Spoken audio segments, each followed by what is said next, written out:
Welcome to Tea with Marie, and I'm your host, Marie Younkin-Waldman, and we hope you're relaxing someplace and having a little break for yourself so we can join our guest today and talk about the subject of beauty and also a little bit about what this guest has been up to because he has an interesting life. So first I'd like to introduce you to him, Dr. Chris Brown, and you're from South County, Rhode Island, or Narragansett, or South Kingston? Well, we live in Saunderstown, Marie, and I have a little practice in Wakefield. We just moved to Rhode Island about a year ago. Right, and you're from the Midwest, was it? No, Wyoming, state of Wyoming. Oh, okay, that's the West. That's the West. That's way out there, right? And Chris is the research director for a skincare company, and also you do some other things too, right? Well, I'm a lecturer and an advisory board member for the American Academy of Aesthetic Medicine. Okay, so let's talk a little bit first about your life and how you got to the place where you are now, and then we'll talk a little bit about the history of beauty and what that has to do with your work and what some of your thoughts are about it. So you grew up in the West? I grew up in El Paso, Texas. Huh. And you were always interested in medicine or science? Or? Always. I don't know why. No physicians in the family, but I've always liked science and medicine.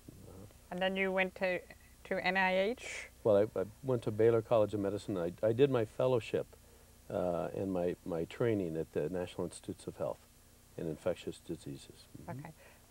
But before that, I think you were traveling around the world. Was that in between college and med school, or? That was in the mid '80s during my time when I was in Washington with the NIH. Oh, you took a year off, and right. then you went and traveled around the world. And at that time, you didn't have the 4 children, obviously. No. I was unmarried. But with your future wife, and then you decided that you wanted to go to Afghanistan because you thought it might be interesting. I thought it would be interesting. I had read about the difficulties, the Soviet invasion, and the fact that it was a pretty oppressive situation, and I contacted the organization, which is called International Medical Corps, and that led to an assignment where I actually went inside during the Soviet occupation, and I pretty much functioned as a physician. That's what I was doing. Do you have any stories from that experience? Oh, I have lots of stories, but... well, not all of them, but maybe anything that sticks out in your mind that you might want to share with the audience? Well, I guess I would talk about the tremendous grateful attitude that the Afghans had when we were there helping them. And that was at a time that was after the Soviets had invaded Afghanistan, and the Afghans didn't really have much help other than from the Chinese and the Americans gave quite a bit of aid, actually. And I just remember them being very, very grateful and very appreciative. What kind of work situations were you in? The environment, were you in tents? Or We were in small huts and tents and small small mud buildings and rock buildings, because the Soviets controlled the cities. So most of the people in the resistance were really out in the countryside. And so that's it's pretty primitive conditions. Very much so, yeah, very much so. So I helped set up 3 different clinics in a province called Paktia province, which is near the border with Pakistan. And my job was to go there and help set up some clinics, and we saw lots of patients. And I Did you have military people helping to protect you? Or? Well, my protection were the Afghan, the Soviets called them rebels, but they were Afghan farmers. And they were resisting the Soviets, so that was my protection. And they would, as I went from one region to the next, the regions were really controlled by sort of local commanders. You might call them, I don't know if you call them warlords, but they were local commanders in charge of military activities. And I would kind of be passed from one group to the next, and I would come under their protection. But I myself was not a combatant. I was basically functioning as a physician. And do you still have any contact with anybody over there, or any? I have a few contacts. I stay in touch with one of the gentlemen, an American gentleman who helped facilitate the trip and did a lot of the organizing.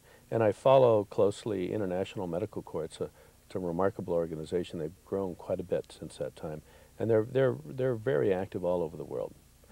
At that time, they had one project, and it was their first project, and that was to help the Afghans during the Soviet occupation, because it was basically an illegal activity, because, you know, it was the Soviets had set up a puppet government, and so when the Red Cross heard about what was going on inside, and they said, we'd like to come in and help, the Afghan puppet government, which was Soviet-controlled, said, no, we don't need your help, thank you. So the Red Cross was unable to do anything. That's why you have organizations like International Medical Corps, and the first one of that type was the Médecins Sans Frontières, the Doctors Without Borders, which is the French organization, which has been doing that for years. So they're respected by the adversaries, so to speak, or the Soviets at that time? They respected these organizations and left alone? No, they were very much against the organization. They didn't want anybody inside.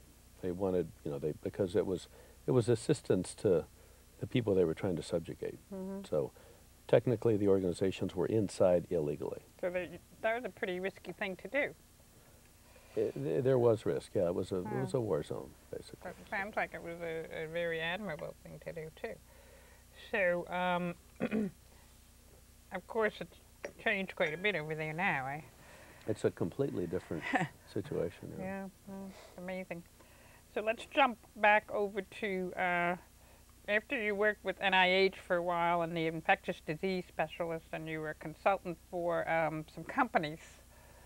And then that's how you got into the whole thing about skincare and so forth, right? Right, that was 8 or 9 years ago, and or more like 9 or 10 years ago. And I worked for an investment group that looked at biotech companies, and they asked me to look at a very small company that had a particular technology they were interested in. So I got involved with the company, and the short story is that I ended up becoming their medical director.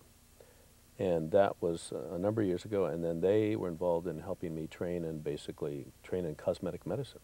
So my whole career path has shifted, and most of what I do now is cosmetic medicine. So you were in the middle of your life, so to speak, maybe in your 40s or early 50s or something? I was, I was married with a wonderful family, and had a very large internal medicine practice, and I was also doing infectious disease work and doing this consulting on the side.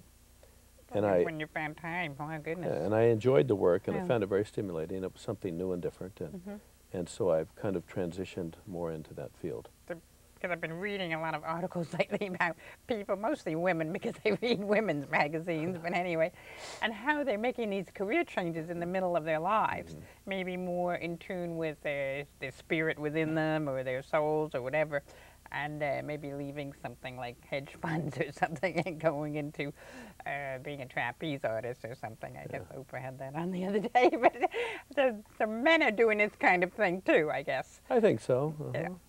So what do you do exactly with the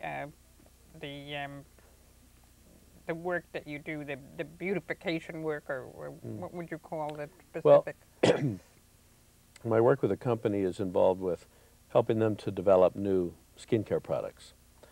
Oh, okay. And then I have my own practice, which is involved with standard techniques in cosmetic medicine, things like Botox fillers, peels, laser therapies, things that help people to change their appearance in a way they want to change their appearance. Why do you think so many people want to change their appearance these days?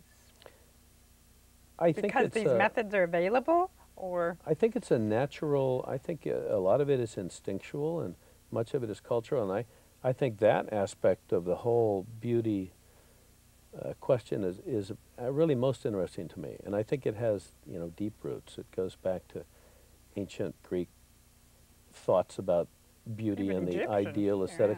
Yeah. Egyptians, I mean, a couple of techniques that we have now, like chemical peels, the Egyptians did chemical peels for beauty. Cleopatra did peels using lactic acid, fermented milk. And microdermabrasion and dermabrasion, that technique was first used by the Egyptians to improve the quality of the skin. What, did they put mud on or something? No, they used ground pumice, and they'd put the pumice in a mud slurry or a kind of a cream slurry, and then they'd vigorously apply it to the face. and they kind of desquamate and Got all the dead cells off and that kind of thing. stimulate the skin so that it would kind of regenerate. And they used peels, and they were very big on maintaining beauty. I'm very innocent in all of that. I have a 35-year-old daughter who knows all about all those things, though. But tell me and tell the audience exactly what the different things are and what they involve. Microderm, you know, all those things you mentioned. Well, of course, there has always been plastic surgery. And plastic surgery tend to be major procedures, surgical procedures to change features and so forth. And it wasn't too long ago that, maybe 10 years ago, that 70 or 80% of all procedures to change appearance were plastic surgery. And maybe 20% were these non-invasive or less dramatic, less expensive procedures. And now it's shifted so that now 70 to 80% of the procedures are less invasive, and only about 20 to 30% are actually surgical. So the shift is moving more towards things where you don't have downtime, less expensive procedures that will show a little more of a more subtle change that perhaps people won't find quite so dramatic, and so that you can. And did most of these things start out in Hollywood with the movie stars and things like that? Well, I think actually a lot of them started with in the world of plastic surgery with people who had deformities from malignancies or wounds, things like this, where military. Absolutely, yeah, military and cleft palate issues and that kind of thing. And then people discovered that they could change appearance in people that didn't have, deformities. Speaking of changing appearances, my husband had a show on last night just to relax. It was about a man who had concocted this murder, and so that he had his girlfriend, he was a plastic surgeon, he eventually made her to look exactly like his wife, and meanwhile concocted an accident where the wife was killed in the car and then buried, and then the girlfriend kind of replaced her. But interesting stories can come from these things. So what are the major things that they have, and just tell me a little bit about what they are, what they involve. I think right now the most common procedure is Botox. Botox is